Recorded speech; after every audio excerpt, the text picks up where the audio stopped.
So hello guys, welcome to my YouTube channel. So मैंने अपने दिन की शुरुआत करी ली है। फिर ये 4:30 हो रहा है, तो ऑलमोस्ट 18 किलोमीटर्स मैं ऑलरेडी चल चुका हूँ।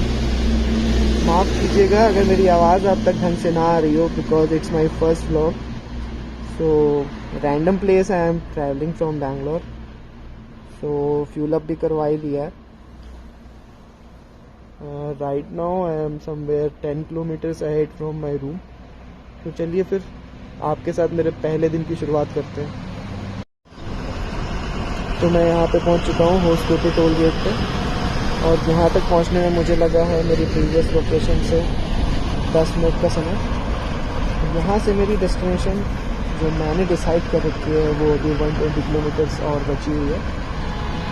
तो चलिए फिर देखते हैं कितने टाइम में, कितने देर में और कितना आप लोग का मनोरंजन करते हुए मैं वहाँ तक पहुँच सकता हूँ। कोशिश यही रहेगी, जुड़े रहिएगा।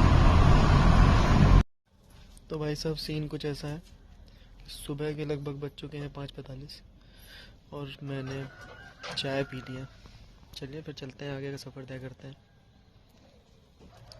और मुझे ऐसा लग रहा है कि सनराइज़ भी कुछ देर में ही होने वाला है। देख रहे हैं वहाँ पे कितना प्यारा सा व्यू आ रहा है।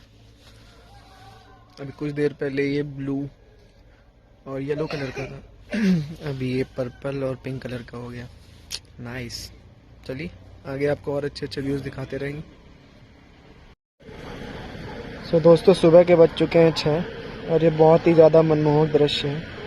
तो सोचा है कि एक बार बैठ के चाय ब्रेक होगा। ठीक है, रोडवेज की बसों को ज़्यादा जल्दी नहीं होती है, आराम आराम से चलती रहती है, जाने दीजिए। हाँ, तो हम कहाँ पे थे? चाय पीने जा रहे थे। अब आप सोच रहे होंगे इतना स्टेबल मनमोहक दृश्य दिखा के चाय नहीं पिला पा रहा है यार। चलिए चाय पिलाते हैं आपको, क्योंकि यहाँ पे ऐसे कोई आसपास कोई दुकान नहीं है। मैंने एक नॉर्मल से रोड पे सुबह के 6 बजे रोक लिया है। चलिए आपको दिखाते हैं चाय पीऊँगा कैसे अपना। तो ये रही चाय हमारी। चाय मैं घर से खुद अपने लिए बना के ले आया था, क्योंकि लोग कहते हैं कि मैं बहुत अच्छी चाय बनाता हूँ। ऐसा मुझे भी लगता है। तो देखते हैं क्या है तापमान हमारी चाय का। अरे खराब है क्या? अरे बता भी दे। नहीं मान रही यार। चलिए एक बार फिर से चेक करके देखते हैं। मूड नहीं लग रहा है इसका बताने का। चलो फिर भी आपके रेफरेंस के लिए मैं बता दूं कि इसका तापमान अभी 90 डिग्री था। ठीक है, मुंह जलाने के लिए काफ़ी है इतना तापमान। तो आप देखिए इस रोड को, 1 2 3, हाँ इस ट्रक को भी देखिए, 4 5 6 सेकेंड काफ़ी है। बस अब नहीं रिकॉर्ड कर पाऊंगा, थोड़ा चाय पी लेता हूँ। So friends, that was a very quick break. तो मैंने चाय तो पी ली है, ठीक बनी थी। चलिए फिर आगे का सफ़र तय करते हैं, जो कि यहाँ से लगभग 87 किलोमीटर्स का बचा हुआ है। चलिए आगे आपके साथ बने रहेंगे हम, और आप हमारे साथ बने रहने की कृपा करिएगा। सो फ्रेंड्स, अब हम लोग एक स्टॉप ले लिए हैं। यहाँ पे थोड़ा डोसा और पूड़ी वगैरह जो भी इनके पास अवेलेबल है वो खाते हैं। एक्चुअली रास्ते में थोड़ा ठंडक ज़्यादा हो गई थी, तो जब से सूर्य देवता ने दर्शन दिए हैं तो तब से हमने सोचा है लाओ कुछ खा लेते हैं, क्योंकि भूख भी लगी जाती है धूप निकलते ही। ये तो ऐसा कुछ यहाँ पे देखिए कितनी शांत रोड है। यहाँ पे ट्रैफिक ना भी कोई चीज़ ही नहीं है। ये होता है एक जो गांव की खुशबू हमको मिलती है ना, वो खुशबू में कुछ अलग ही बात होती है। और ये रोडवेज़ की बसें, खैर कर्नाटका रोडवेज़ की बसों में कुछ क्वालिटी तो है, लगती है यूपी रोडवेज़ की बसों की तरह ही है, कुछ तो क्वालिटी है। देखिए आपने क्वालिटी। चलिए ब्रेकफास्ट करता हूँ, झाड़ू वाला डोसा खाता हूँ। झाड़ू वाले से बोल रहा हूँ कि भैया उसको तवे को क्लीन करने के लिए झाड़ू से वाइप करते हैं। भाई साहब देखने में कतई स्वादिष्ट डोसा लग रहा है। चटनी दे रखी है और एक वड़ा दे रखा है, साथ में सब्जी दे रखी है। हाइजीन का पूरा ख्याल रखा गया है। लोगों ने यहाँ पे स्टॉप ले लेके ढंग से इन लोग का चटकारा लेने का बिजनेस बना रखा है। चलिए हम भी चटकारे लेते हैं। तो दोस्तों, नाश्ता करने के बाद रास्ते में मुझे अपनी बाइक की पहली वाटर क्रॉसिंग मिली। एक्चुअली ये वाटर क्रॉसिंग है मेन रोड के बीच में, बट यहाँ पे कपड़े धोने की समझ व्यवस्था है। गाँव की आंटी लोग यहाँ पे कपड़े वगैरह धो रही हैं। बगल में एक नेचुरल लेक है जहाँ से पानी आ रहा है, and that is getting converted into water crossing. ठीक है, beautiful scene. So till here journey was very good. मज़ा आया काफ़ी। चलिए आगे और मज़े लेते हैं।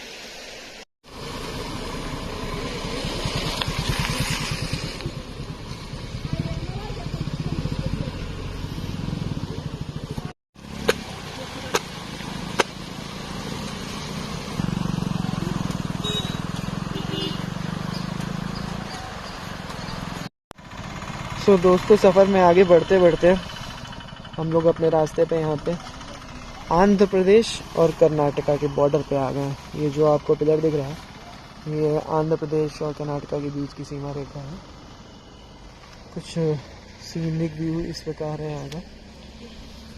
चलिए, भगवान ने आज मेरे को आंध्र प्रदेश की धरती पे ज़्यादा रखवा दिया। धूप तो काफ़ी अच्छी खिलाई है। देखते हैं आगे का रास्ता भी 30 किलोमीटर ही लगभग बचा हुआ है।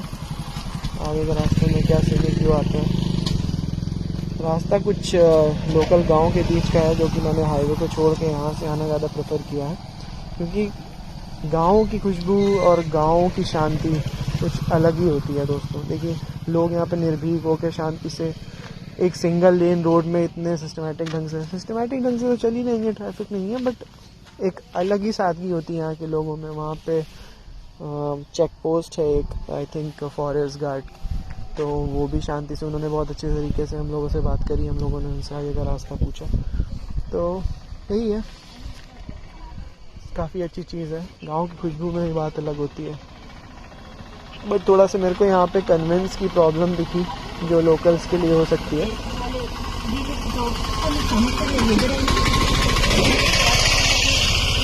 बट स्टिल 2-4 व्हीकल्स और एक लोकल बसेस वगैरह भी मेरे को यहाँ पे दिखी हैं। ठीक है, नहीं तो फिर गांव और शहर, ये शहर नहीं बन जाएगा। गांव को गांव रहने देते हैं, गांव की शांति को भंग नहीं करते। चलिए फिर आगे अपने सफ़र को कंटिन्यू करता हूँ। माइलस्टोन अचीव हो चुका है दोस्तों, तो अब मेरे को यहाँ से आगे निकलना है आंध्र प्रदेश में अंदर। देखिए कौन कौन सी जगहों को मैं एक्सप्लोर कर सकता हूँ। आज का दिन है मेरे पास, कल का दिन है।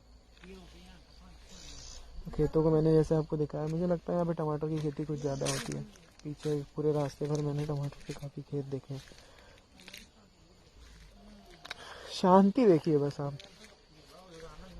मतलब डेस्टिनेशन से प्यारा अगर रास्ता हो जाए तो फिर डेस्टिनेशन का उतना कुछ एक्साइटमेंट नहीं रह जाता है। ऑल्दो रहता है, बट मेरे जैसा अगर इंसान हो तो उसको तो बस रास्ते से ही प्यार है। रास्ते खूबसूरत होने चाहिए। चलिए चलते हैं, सफ़र को आगे अपने बढ़ाते हैं। गाड़ी में थोड़ी सी बिजली देते हैं। आइए दोस्तों, सफ़र में आगे चलते चलते कुछ इस तरीके का नज़ारा मुझे मिला जिसने मेरा ध्यान अपनी तरफ आकर्षित किया। पहाड़ और पानी का एकदम परफेक्ट कॉम्बिनेशन है ये। पानी अपने आप में कितनी शांति दे रहा है।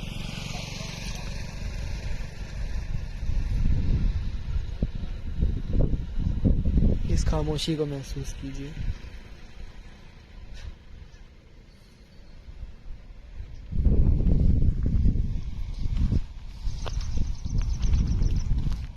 बगल में रोड, ये पहाड़। आप लोगों को शायद उतना क्लियर दिख नहीं रहा होगा, लेकिन मैं बता नहीं सकता। ये रियलिटी में आके इस व्यू को एक्सपीरियंस करने का कुछ अपने आप में अलग ही मज़ा है। पास में ही कुछ औरतें वहाँ पे अपने कपड़े वगैरह धो रही हैं उस पानी में, और यहाँ पे मैं और मेरी ड्यूक। और यहाँ पे हमारे भगवान जी, ये कोई रीजनल भगवान है, उनका मंदिर है। आई थिंक नाग देवता का किसी का मंदिर है। जय भगवान। खूबसूरत दृश्य। चलिए इसी के साथ अपने सफर को आगे बढ़ाते हैं।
जैसा कि आप लोग देख रहे होंगे कितना खूबसूरत रास्ता है।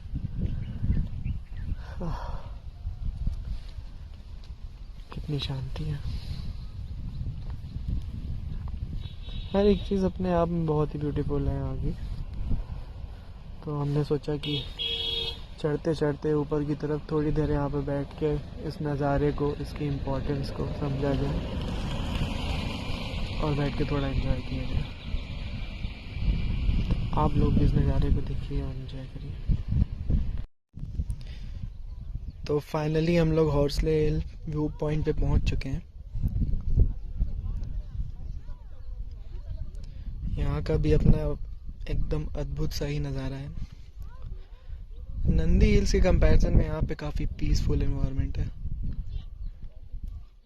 जितना क्राउड नंदी हिल्स में रहता है उसके कंपैरिजन में यहाँ पे थोड़ा कम क्राउड है।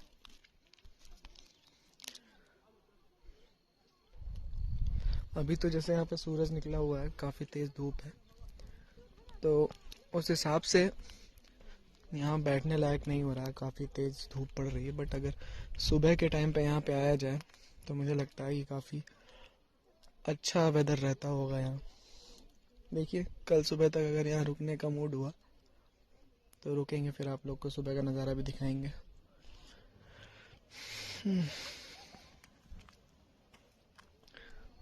वो पॉइंट है, वहाँ से हम लोग नीचे की तरफ आए हैं।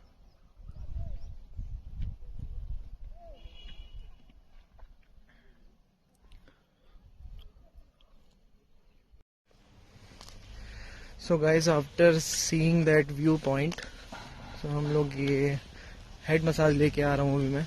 बहुत ही सही हेड मसाज था और यहाँ की रोड भी बहुत सही है। यहाँ पे अकेले चलने के लिए, आपके वॉक करने के लिए बहुत बढ़िया जगह है। And personally, if you want to stay here in some cottages, so personal cottages are also there. See, cottage number 6, A and B is there. Left one is I think A and right one is B. Likewise 7-8 I think 8 cottages ही हैं यहाँ पे। बाकी आपको ऐसे duplex type के cottages मिल जाएंगे और इन सारे कॉटेजेस को आप आंध्र प्रदेश गवर्नमेंट टूरिज्म की साइट से जाके बुक भी कर सकते हैं। ठीक है, worth staying for 1 night. See this is the place where I took the head massage, that is Santhigiri massage. या the oil they use no, that was very good. This road is very peaceful. But यार आप आइए, घूमिए, सब कुछ करिए, ऐसे गंदगी मत फैला के जाइए। I think government should be taking care of this type of things. और जहाँ पे ये आपका हौसले व्यू पॉइंट का जो एरिया था स्टार्टिंग में, जो मैंने आपको भी दिखाया थोड़ी देर पहले, वहाँ पे इतनी ज़्यादा बियर बॉटल्स, चिप्स पैकेट्स, ये सब गिरा रखे हैं, जो कि ठीक नहीं है। नेचर को आप जब प्रोटेक्ट करेंगे ना, तो नेचर भी आपको उतनी पावर से प्रोटेक्ट करेगा। कोविड में सब ने बहुत ज़्यादा गिलोय का जूस, काढ़ा वगैरह पिया। नेचर नहीं होता तो कहाँ से आपको गिलोय मिलता। थोड़ा सा करिए, देखिए, नेचर को साफ करने की बात करिए। अंकल जी झाड़ू लगा रहे हैं। चलिए, हम अपनी बाइक पार्किंग पॉइंट तक आ ही गए हैं। मैंने आपको अंदर का इसलिए कुछ ज़्यादा नहीं दिखाया, क्योंकि ऐसा कुछ खास था नहीं अंदर सिवाय मसाज पॉइंट के। और अंदर एक जू भी है, आप जू भी जा सकते हैं। मैंने अंदर कुछ खास शूटिंग करी नहीं। So because this is the main point जहाँ से आपको पूरा का पूरा हौसले का व्यू मिलता है। अरे some good VSR wind wave, ये एक अच्छा ऑप्शन है आपके खाने पीने के लिए, आप आके खा पी सकते हैं।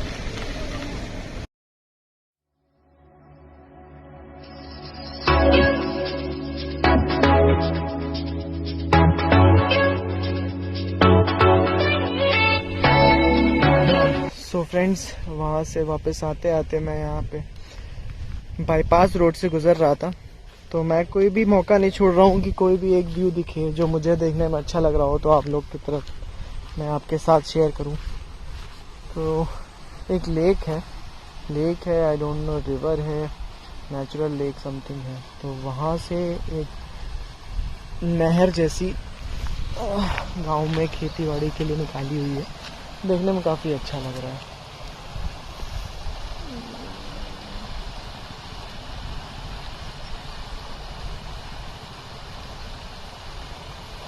पीछे पहाड़, लेक,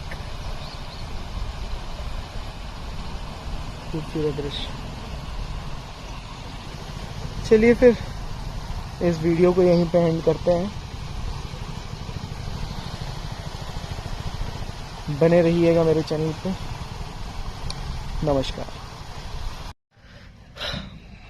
सो फ्रेंड्स, बैंगलोर जाते हुए रास्ते में मुझे एक यहाँ पे फूलों का फार्म दिखा, तो यहाँ की खूबसूरती, नेचुरल खूबसूरती मुझे अपनी तरफ खींच लाई, क्योंकि फूल और एक ये प्यारी सी घाटी और सामने एक पर्वत खड़ा हुआ है सीना ताने हुए, तो ये खूबसूरती मुझे अपनी तरफ खींच लाई। यहाँ पे कुछ लोग अपने नारियल के फार्म में से नारियल तोड़ रहे थे for selling it in market. Actually वो हिंदी नहीं समझते ना इंग्लिश समझते, but somehow I manage it through Google Translate and ask them for नारियल वाटर। और उनके अंदर की कर्टेसी देखिए, कितना इजी लोग हैं। उन्होंने मुझसे इसका 1 रुपये भी चार्ज नहीं किया। But if I would take it in Bangalore, if I would buy it in Bangalore, तो इसका cost minimum 40 rupees and maximum it will cost me 260 rupees. But यहाँ पे इन्होंने देखा कि हम दूर से आए हुए हैं यहाँ तक, तो उन्होंने बस जस्ट हमसे फ्री में हमको इसका मज़ा करवाया। नहीं, कितना पीसफुल एरिया है। सामने उधर भी एक फ्लावर फार्म है और डिफरेंट तरीके के फूल हैं यहाँ पे। देखिए, ऑरेंज कलर का रोज़ लगा हुआ है।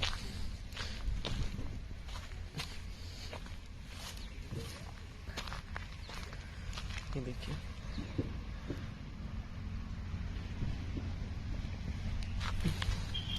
चलिए फिर इसी के साथ हम अपने बैंगलोर अपने डेस्टिनेशन की तरफ बढ़ते हैं। आप सबका बहुत बहुत धन्यवाद हमारे साथ जुड़े रहने के लिए। अगर आपको ये छोटा सा हमारा व्लॉग हौसले हिल्स का बैंगलोर से पसंद आया हो तो मेरे चैनल को लाइक, सब्सक्राइब और शेयर ज़रूर कीजिएगा, ताकि मुझे मोटिवेशन मिलता रहे और मैं आपके लिए और अच्छे अच्छे बैंगलोर के नियर बाय एरियाज़ के 1 डे ट्रिप के 2 डे ट्रिप के अच्छे अच्छे वीडियोस बनाता हूँ। जुड़े रहने के लिए बहुत बहुत धन्यवाद।